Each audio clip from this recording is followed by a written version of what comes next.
નમસ્કાર વિદ્યાર્થી મિત્રો. ધોરણ 11 કોમર્સ અર્થશાસ્ત્ર વિષયમાં પ્રકરણ 6 બજાર. હવે આ પ્રકરણમાં આપણે અગાઉ બજારનો અર્થ, બજારના લક્ષણો, ત્યારબાદ બજારનું વર્ગીકરણ એ પ્રશ્નોની ચર્ચા કરી ગયા. હવે આજનો નવો પ્રશ્ન છે કે ભાઈ હરીફાઈના આધારે બજારના કેટલા પ્રકાર પડે. તો કે હરીફાઈને આધારે બજારના સામાન્ય રીતે મુખ્ય બે પ્રકાર પડે છે: પૂર્ણ હરીફાઈવાળું બજાર અને અપૂર્ણ હરીફાઈવાળું બજાર. અપૂર્ણ હરીફાઈવાળું બજાર કે જેના મુખ્ય ત્રણ પ્રકાર પડે: ઇજારો, ઇજારાયુક્ત હરીફાઈ અને અલ્પહસ્તક ઇજારો. અહીંયા આગળ પરીક્ષામાં આપણો પ્રશ્ન પૂછાય છે આ રીતે કે ભાઈ પૂર્ણ હરીફાઈ એટલે શું, તેના લક્ષણો સમજાવો, અથવા પૂર્ણ હરીફાઈવાળું બજાર એટલે શું, તેના લક્ષણો વિશે સમજૂતી આપો. એવો 5 ગુણનો પ્રશ્ન આવતો હોય છે. આપણે એની ચર્ચા કરીશું. તો સૌથી પહેલાં પૂર્ણ હરીફાઈ એટલે શું? તો કે પૂર્ણ હરીફાઈવાળું બજાર એક આદર્શ બજાર ગણાય છે, પરંતુ તે સૈદ્ધાંતિક છે. વાસ્તવમાં આપણને આવું પૂર્ણ હરીફાઈવાળું બજાર જોવા મળતું નથી, ભાગ્યે જ જોવા મળે છે. એવો અહીંયા શબ્દ વાપર્યો છે કે ભાઈ આ પૂર્ણ હરીફાઈવાળું બજાર એક આદર્શ બજાર છે, પરંતુ તે સૈદ્ધાંતિક, એટલે કે અહીંયા આગળ અર્થશાસ્ત્રના સિદ્ધાંતોને આધારે સૈદ્ધાંતિક રીતે આપણને જોવા મળે છે. પરંતુ વાસ્તવમાં અહીંયા આગળ ખેતી ક્ષેત્રને બાદ કરતા પૂર્ણ હરીફાઈના લક્ષણો આપણને ભાગ્યે જ જોવા મળે છે. એટલે કે આવું બજાર, જેની શરતો કહીએ છીએ, શરતો પ્રમાણે આવું બજાર આપણને જોવા મળતું નથી. પરંતુ અહીંયા આગળ અભ્યાસને સરળ બનાવવા માટે તેમજ અન્ય બજારોને સમજવા માટે આ બજારની જે લાક્ષણિકતાને આધારે અન્ય જે બીજા બજારો છે કે ઇજારો, ઇજારાયુક્ત હરીફાઈ, અલ્પહસ્તક ઇજારો, આ બજારોને સમજવા માટે પૂર્ણ હરીફાઈવાળા બજારનો ખ્યાલનો અભ્યાસ કરવો જરૂરી છે. તો પૂર્ણ હરીફાઈવાળું બજાર એટલે શું, તેની વ્યાખ્યા જુદા જુદા અર્થશાસ્ત્રીઓ જુદી જુદી રીતે આપે છે કે ભાઈ પૂર્ણ હરીફાઈવાળું બજાર એક શું છે, તો કે જેમાં ઇજારાનો અભાવ હોય છે. ઇજારો એટલે શું, તો કે આપણે વાત કરીશું એની કે જેમાં એક જ ઉત્પાદક કે વેચનાર હોય અને અસંખ્ય ખરીદનારા હોય, એવા બજારને આપણે ઇજારો કહીએ છીએ. તો આ પૂર્ણ હરીફાઈવાળું બજાર એ ઇજારાથી તદ્દન વિરુદ્ધ પરિસ્થિતિ ધરાવતું બજાર. કે આ પૂર્ણ હરીફાઈવાળું બજાર એટલે કે જેમાં અસંખ્ય ખરીદનારા અને અસંખ્ય વેચનારા હોય છે. બરાબર. તો આ રીતે આ બજાર પૂર્ણ હરીફાઈવાળું બજાર એટલે કે ઇજારાના અભાવની સ્થિતિ. બીજા શબ્દોમાં પ્રોફેસર જ્હોન રોબિન્સન વ્યાખ્યા આપે છે કે તેઓ જણાવે છે કે પૂર્ણ હરીફાઈ ત્યાં અસ્તિત્વ ધરાવે છે કે જ્યાં ઉત્પાદકની ઉત્પાદિત વસ્તુની માંગ સંપૂર્ણ મૂલ્ય સાપેક્ષ હોય. જ્યાં ઉત્પાદકની ઉત્પાદિત વસ્તુની માંગ સંપૂર્ણ મૂલ્ય સાપેક્ષ હોય, એટલે કે વસ્તુની અહીંયા આગળ માંગ બરાબર ગ્રાહકો દ્વારા થતી હોય છે અને અસંખ્ય ઉત્પાદકો હોય છે. તો એવા બજારને આપણે પૂર્ણ હરીફાઈવાળું બજાર તરીકે ઓળખવામાં આવે છે. લેપ્ટવિચ એથી પણ આગળ વ્યાખ્યા આપે છે કે ભાઈ પૂર્ણ હરીફાઈ એક એવી બજાર વ્યવસ્થા છે કે જેમાં બજાર કિંમતને અસર પહોંચાડી શકે છે તેટલી મોટી પેઢી સમગ્ર બજારમાં ન હોવા સાથે ઘણી બધી પેઢીઓ સમાન ગુણી વસ્તુનું વેચાણ કરે છે. એટલે અહીંયા આગળ એ એવું સમજાવે છે કે આ બજાર એવું છે કે જેમાં અસંખ્ય પેઢીઓ હોય છે, ઘણી બધી પેઢીઓ હોય છે, સમાન ગુણી વસ્તુનું વેચાણ કરે છે, છતાં પણ કોઈ એક પેઢી અન્ય પેઢીને વસ્તુની કિંમતમાં અસર કરી શકતું નથી. એટલે કે અહીંયા આગળ વસ્તુની કિંમત એક સરખી જળવાઈ રહેતી હોય છે. આ લક્ષણો ધરાવતું બજાર એટલે પૂર્ણ હરીફાઈવાળું બજાર કહી શકાય.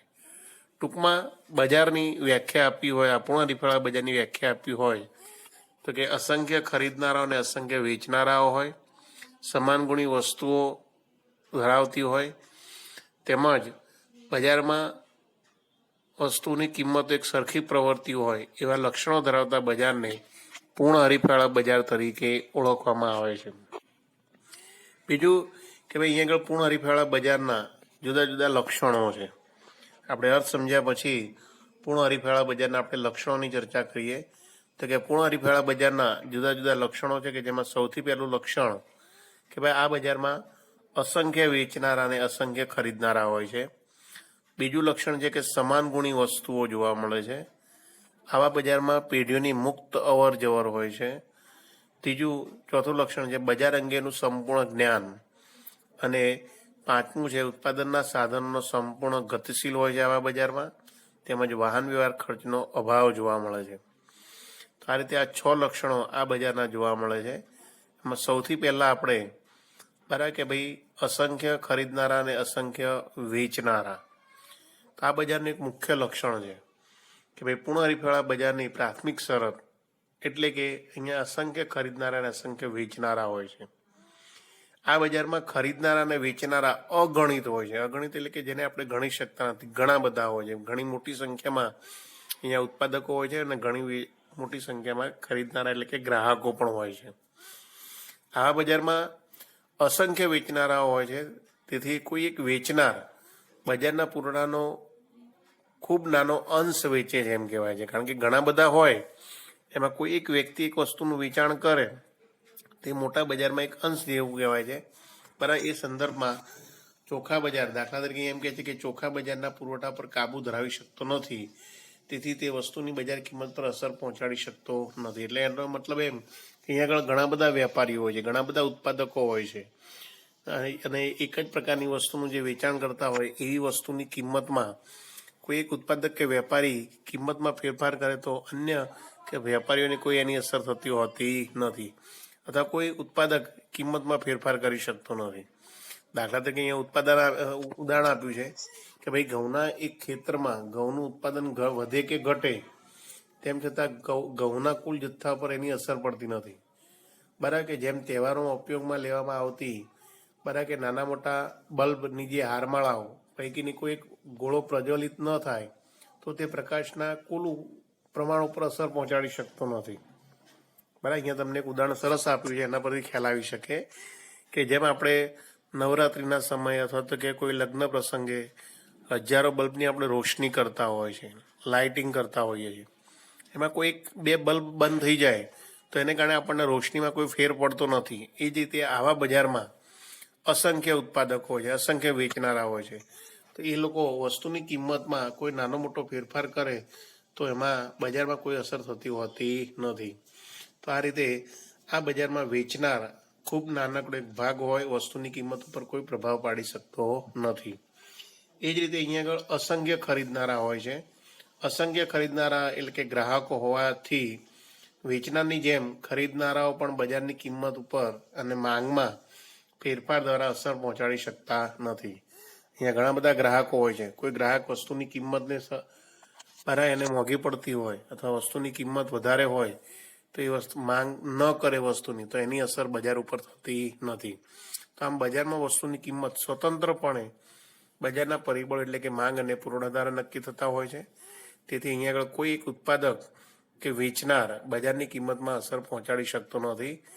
અહીંયા આગળ એક આ વ્યાખ્યા યાદ રાખવાની છે કે આવા પૂર્ણ હરીફાળા બજારમાં વસ્તુની કિંમત વસ્તુની માંગ અને વસ્તુના પુરવઠા દ્વારા નક્કી થતી હોવાને કારણે વેચનાર બજારમાં માત્ર પ્રાઇસ ટેકર એટલે કે કિંમત સ્વીકારનાર બની રહે છે. તો યાદ રાખજો અહીંયા આગળ વિદ્યાર્થી મિત્રો કે ભાઈ બજારમાં વસ્તુની કિંમત આપણે જાણીએ છીએ કે વસ્તુની કિંમત કે ઉત્પાદક કે વેચનાર નક્કી કરતા નથી, પરંતુ વસ્તુની માંગ અને વસ્તુના પુરવઠાના આધારે નક્કી થતી હોય છે. અને આ નક્કી થયેલી કિંમત ઉત્પાદકો એટલે કે વેચનારા ગ્રાહકોએ બધાએ સ્વીકારવાની હોય છે. તો અહીંયા એક આ વ્યાખ્યા યાદ રાખવાનું કે પ્રાઇસ ટેકર એટલે શું, કિંમત સ્વીકારનાર એટલે શું, એવો પ્રશ્ન પૂછાય તો કે વસ્તુની કિંમત વસ્તુની માંગ અને પુરવઠા દ્વારા નક્કી થતી હોવાને કારણે વેચનાર બજારમાં માત્ર પ્રાઇસ ટેકર એટલે કે કિંમત સ્વીકારનાર બની રહે છે. બીજું લક્ષણ છે સમાન ગુણી વસ્તુઓ. પૂર્ણ હરીફાળા બજારનું બીજું લક્ષણ છે કે સમાન ગુણી વસ્તુઓ એટલે કે સમરૂપ વસ્તુઓ. બરાબર કે આ બજારમાં તમામ વસ્તુઓ સમાન ગુણી એટલે કે એકબીજાથી સંપૂર્ણ અવેજી વસ્તુઓ હોય છે. બરાબર, યાદ રાખજો કે આ બજારમાં વસ્તુઓ સંપૂર્ણ અવેજી એટલે એકબીજાના બદલામાં વાપરી શકાય તેવી. કેવી રીતે? તો કે અહીંયા આગળ યાદ રાખજો, આ વ્યાખ્યા પણ અંડરલાઈન કરજો. સમાન ગુણી વસ્તુ એટલે કેવી? તો કે સમાન ગુણી વસ્તુ એટલે કે રૂપ, રંગ, ગંધ, કદ, સ્વાદ, આકાર, વજન, ગુણવત્તા વગેરે જેવી બાબતોમાં એક સરખી હોય છે. વસ્તુ બધી જ રીતે એક સરખી હોવાથી તેને એકરૂપ, સમરૂપ કે સરખી વસ્તુ તરીકે ઓળખવામાં આવે છે. આ જ કારણરૂપ બજારની તમામ વસ્તુ એકબીજાથી સંપૂર્ણ અવેજી હોય છે. દાખલા તરીકે તમે અહીંયા આગળ કોઈ પણ વસ્તુ એક સરખી એક સમાન ગુણી હોય છે કે તમે ટેલિવિઝન ખરીદો, ફિલિપ્સ કંપનીનું ખરીદો કે વિડીયોકોન કંપનીનું ખરીદો, બરાબર, પરંતુ ટેલિવિઝન એ ટેલિવિઝન જ કહેવાય છે, બરાબર, કે બંનેમાં જે ગુણવત્તા હોય છે કે ચિત્ર દેખાડવાની, આ બધી ગુણવત્તા એક સરખી જ હોય છે, બરાબર. એ જ રીતે ઘણી બધી એવી વસ્તુઓ છે કે જેમાં એક સરખાનો ગુણ હોય. નાવાના સાબુ, તો કે નાવાના સાબુ જુદી જુદી કંપનીઓ દ્વારા એનું ઉત્પાદન થતું હોય છે, છતાં પણ રંગરૂપ આકાર ગંધમાં લગભગ એક સરખાપણું જોવા મળતું હોય છે, એટલે એની કિંમતોમાં પણ બહુ ફેર હોતો નથી. તો આ રીતે એ વસ્તુ એકબીજાની અવેજી હોય છે, સંપૂર્ણ અવેજી હોય છે. આવા બજારમાં વસ્તુઓ સમાન ગુણી હોવાથી ઉત્પાદકો કે વેચનારાઓ એની જુદી જુદી કિંમત લઈ શકતા નથી, કે જ્યારે ખરીદનારો સમાન ગુણી વસ્તુઓ હોવાને લીધે તેમાં સામ્યતા જોતા જુદી જુદી કિંમત ચૂકવવા તૈયાર પણ થતા નથી, બરાબર. તો આ રીતે આવા બજારમાં સમાન ગુણી વસ્તુઓ જોવા મળતી હોય છે, બરાબર, કે રંગ, રૂપ, ગંધ, કદ, સ્વાદ, આકાર, વજન, ગુણવત્તા વગેરેના આધારે એક સરખી વસ્તુ હોવાને કારણે આવા બજારમાં વસ્તુની કિંમતો પણ એક સરખી પ્રવૃત્તિ હોય છે, અને તેથી અહીંયા આગળ વસ્તુ એકબીજાની સંપૂર્ણ અવેજી હોય છે, અને આવા બજારમાં અહીંયા આગળ કિંમતો પણ એક સરખી પ્રવૃત્તિ હોય છે. બીજું કે આ બજારમાં ત્રીજું લક્ષણ છે કે પેઢીઓની મુક્ત અવર જવર. પૂર્ણ હરીફાઈવાળા બજારનું એક આ ત્રીજું મહત્વનું લક્ષણ છે કે ભાઈ પેઢીઓની મુક્ત અવર જવર, કે ભાઈ આવા બજારમાં નવી પેઢીઓને પ્રવેશવાની અને જૂની પેઢીઓને બજારમાંથી નીકળી જવાની સ્વતંત્રતા હોય છે. એટલે કે અહીંયા આગળ કોઈ પણ પેઢી મુક્તપણે આવી શકે છે અને જઈ શકે છે. પેઢીઓને આવવા અને જવા ઉપર કોઈ પણ પ્રકારના નિયંત્રણો હોતા નથી, બરાબર, કે જેમ કે કોઈ ઉદ્યોગ અસામાન્ય નફાની સ્થિતિમાં હોય ત્યારે આવા અસામાન્ય નફાથી આકર્ષાયેલી પેઢીઓ મુક્તપણે ઉદ્યોગમાં પ્રવેશી શકે છે.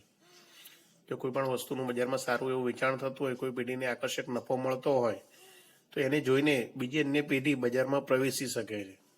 અને જો કોઈ ઉદ્યોગમાં અસામાન્ય ખોટની પરિસ્થિતિ ઊભી થતી હોય ત્યારે કોઈ પેઢી બજાર છોડીને જઈ શકે છે. તો આમ આ બજારમાં પેઢીઓની અવર જવર પર કોઈ પણ પ્રકારનો પ્રતિબંધ હોતો નથી. પેઢીઓ પોતાની રીતે આવી શકે છે અને જઈ શકે છે, મુક્ત પ્રવેશ છે એમ કહી શકાય છે. બીજું કે ભાઈ આ પૂર્ણ હરીફાઈવાળા બજારમાં પેઢીઓની મુક્ત અવર જવર માત્ર ટૂંકા ગાળા માટે હોય છે, બરાબર. લાંબા ગાળે અહીંયા આગળ પેઢીઓ ઉદ્યોગ કે છોડીને જતી હોતી નથી, પરંતુ અહીંયા આગળ નફા અને નુકસાનને ધ્યાનમાં રાખીને પેઢીઓ મુક્તપણે અવર જવર કરી શકે છે. તો આમ આ બજારમાં એક આ મહત્વનું લક્ષણ છે કે પેઢીઓની મુક્ત અવર જવર હોય છે, બરાબર. અને લાંબા ગાળે પેઢીઓ બરાબર કે નફાની સ્થિતિ, સામાન્ય નફાની સ્થિતિ હાંસલ કરતી હોય છે, કારણ કે એક કરતાં વધારે પેઢીઓ અસ્તિત્વમાં આવે ત્યારે બધી પેઢીઓને સામાન્ય નફો પ્રાપ્ત થતો હોય છે અહીંયા હરીફાઈને કારણે. બીજું બજાર અંગેનું સંપૂર્ણ જ્ઞાન, ચોથું લક્ષણ છે કે આવા બજારમાં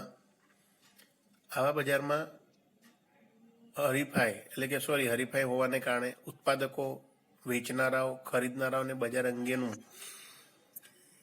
એટલે કે વસ્તુની વર્તમાન કિંમત, વસ્તુની ઉપલબ્ધતા વગેરે વિશેનું સંપૂર્ણ જ્ઞાન હોય છે. અહીંયા આગળ ઉત્પાદકો અને વેપારીઓ, ગ્રાહકો બજાર અંગેની સંપૂર્ણ માહિતી ધરાવતા હોય છે, બરાબર. કે ભાઈ પૂર્ણ હરીફાઈવાળા બજારમાં અહીંયા આગળ ઉત્પાદક કે વેપારી અન્ય ઉત્પાદકો અને વેપારીઓ કઈ વસ્તુ કઈ કિંમતે વેચે છે, અવેજી કે પૂરક વસ્તુની કઈ ગુણવત્તાએ વેચે છે વગેરે જેવી બાબતોથી માહિતગાર હોય છે, બરાબર. તો કે આવા બજારમાં સમાન ગુણી વસ્તુઓ ધરાવતા હોવાથી બજારમાં કોઈ એક ઉત્પાદક કે વેપારી વસ્તુની જુદી જુદી કિંમત લઈ શકતા નથી. એટલે કે આ રીતે વસ્તુની કિંમત જુદી જુદી લઈને કિંમત ભેદભાવ સર્જવામાં અસમર્થ હોય છે. તેથી આ બજારમાં વસ્તુની કિંમત એક સરખી પ્રવર્તતી હોય છે. તો ફરી એકવાર યાદ રાખજો વિદ્યાર્થી મિત્રો કે આ બજારમાં વસ્તુની કિંમતો એક સરખી હોય છે. બીજું કે આ બજારમાં અહીં આગળ ઉત્પાદકો, ગ્રાહકો, વેપારીઓ એક બજાર અંગેનું સંપૂર્ણ જ્ઞાન ધરાવતા હોય છે. દરેક ઉત્પાદકો, વેપારીઓ એકબીજાથી પરિચિત હોય છે કે કયો ઉત્પાદક કઈ વસ્તુ કઈ કિંમતે વેચે છે, બરાબર, કઈ ગુણવત્તાથી વેચે છે વગેરેથી માહિતગાર થઈને આવી સમાન ગુણી વસ્તુઓ બજારમાં વેચતા હોવા છતાં અહીં આગળ જુદી જુદી કિંમત લઈ શકતા નથી અને બજારમાં આવો કિંમત ભેદભાવ પ્રવર્તતો નથી, એક સરખી કિંમત પ્રવર્તી હોય છે. આ ઉપરાંત આ પૂર્ણ હરીફાઈવાળા બજારમાં ખરીદનારા એટલે કે ગ્રાહકો પણ વસ્તુની કિંમત અને ગુણવત્તા વગેરે જેવી બાબતોથી સંપૂર્ણ માહિતગાર હોય છે. એટલે ગ્રાહકો પણ અહીંયા છેતરાતા નથી. ગ્રાહકો પણ કોઈ એક ઉત્પાદક ખરીદનાર પાસેથી વધુ કિંમત લઈ શકતો નથી. બરાબર, કોઈ ગ્રાહક ઉત્પાદક છે એ ગ્રાહક પાસેથી વધુ કિંમત લઈ શકતો નથી, અને ગ્રાહક પણ બરાબર કે વધુ કિંમત ચૂકવવા તૈયાર થતો હોતો નથી. બરાબર, આમ ખરીદનાર, વેચનાર, ઉત્પાદક બજાર અંગેનું સંપૂર્ણ જ્ઞાન ધરાવતા હોવાથી એક સરખી કિંમતો જોવા મળતી હોય છે, અને તેથી આવા બજારમાં માંગ રેખા સંપૂર્ણ મૂલ્ય સાપેક્ષ બનતી હોય છે. બરાબર, તો આ રીતે બજારનું અહીંયા આગળ સંપૂર્ણ જ્ઞાન ધરાવતા હોય છે. એક આ બજારનું ચોથું મહત્વનું લક્ષણ છે. પાંચમું લક્ષણ છે ઉત્પાદનના સાધનો સંપૂર્ણ ગતિશીલ હોય છે.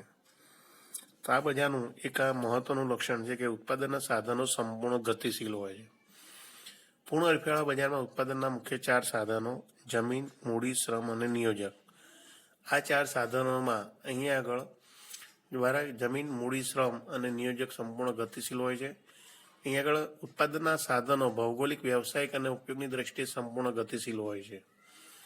જેમ કે અહીંયા આગળ બજારમાં વસ્તુની કિંમત એક સરખી હોય છે, તેવી જ રીતે ઉત્પાદનના સાધનોની કિંમત, એમનું વળતર પણ લગભગ એક સરખું હોય છે.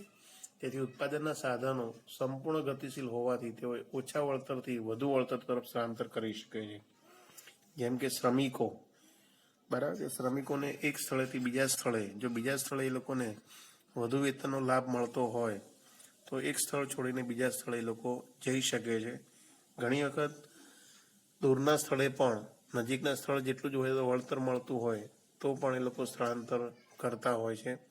તો આ રીતે અહીંયા આગળ સ્થળાંતરની પ્રક્રિયા એટલે કે શ્રમિકોમાં આ રીતે ગતિશીલતા જોવા મળતી હોય છે. મૂડી એટલે કે ટેકનોલોજી જેવા સાધનોમાં પણ એક સરખી કિંમતો પ્રવર્તી હોવાને કારણે, જમીન તો કે જમીનના ભાડા જેવી વસૂલાતો એક સરખી થતી હોવાને કારણે પણ એની કિંમતો પણ એક સરખી હોવાને કારણે અહીંયા આગળ સાધનોમાં ગતિશીલતા જોવા મળતી હોય છે. તો આ રીતે ઉત્પાદનના સાધનો સંપૂર્ણ ગતિશીલ હોય છે. એક આ લક્ષણ એક મહત્વનું કહેવાય છે. ત્યાર પછી છેલ્લું લક્ષણ છે વાહન વ્યવહાર ખર્ચનો અભાવ. તો આવા પૂર્ણ હરીફાળા બજારમાં વાહન વ્યવહાર ખર્ચ અહીંયા આગળ કેવું તો કે શૂન્ય જોવા મળે છે. તો કે પૂર્ણ હરીફાળા બજારમાં અસંખ્ય વેચનાર હોય છે, અસંખ્ય ખરીદનારા હોય છે. પૂર્ણ હરીફાળામાં વિશ્લેષણમાં બજારમાં વાહન વ્યવહાર ખર્ચનો ખૂબ જ નાનો અંશ હોવાથી તે ગણતરીમાં લેવામાં આવતો નથી, જેથી વાહન વ્યવહાર ખર્ચ શૂન્ય છે એમ કહેવાય છે. અહીં વાહન વ્યવહાર ખર્ચની ગેરહાજરી આ બજારનું એક મહત્વનું લક્ષણ બને છે. તમે દાખલા તરીકે કોઈ પણ વસ્તુ અહીંયા આગળ અમદાવાદમાં દાખલા તરીકે ઉદાહરણ આપો કે ભાઈ પાર્લેજી બિસ્કિટનું પેકેટ અમદાવાદની કરિયાણાની દુકાનમાં ખરીદવામાં આવે તો પણ એની કિંમત 5 રૂપિયા હોય. આ જ બિસ્કિટનું પેકેટ અહીંથી 100 કિલોમીટર ગામડામાંથી તમે ખરીદો તો પણ એની કિંમત 5 રૂપિયા હોય છે.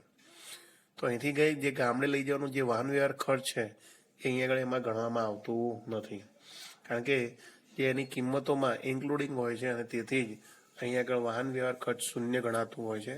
તો આ રીતે આવી ઘણી બધી એવી વસ્તુ હોય છે કે જેનું વાહન વ્યવહાર ખર્ચ શૂન્ય હોય છે. તો આમ પૂર્ણ હરીફાળા બજારમાં વાહન વ્યવહાર ખર્ચનો અભાવ જોવા મળે છે, એક આ મહત્વનું લક્ષણ છે. તો આમ પૂર્ણ હરીફાળા બજારના આપણે અહીંયા આગળ જે 6 લક્ષણો છે એની વાત કરીએ આપણે. તો સૌથી પહેલાં યાદ રાખજો ફરી એકવાર કે પૂર્ણ હરીફાળો બજાર કોને કહેવામાં આવે, તો કે પૂર્ણ હરીફાળો બજાર એક આદર્શ બજાર કહેવાય છે. આવા બજાર સૈદ્ધાંતિક રીતે જોવા, પરંતુ વાસ્તવમાં આવું બજાર લક્ષણો ભાગ્યે જ જોવા મળતા હોય છે. અહીંયા આગળ જુદા જુદા અર્થશાસ્ત્રીય વ્યાખ્યા આપી છે. પૂર્ણ હરીફાળો બજાર એટલે કે ક્યાં ઇજારાનો અભાવ હોય તેવી સ્થિતિ.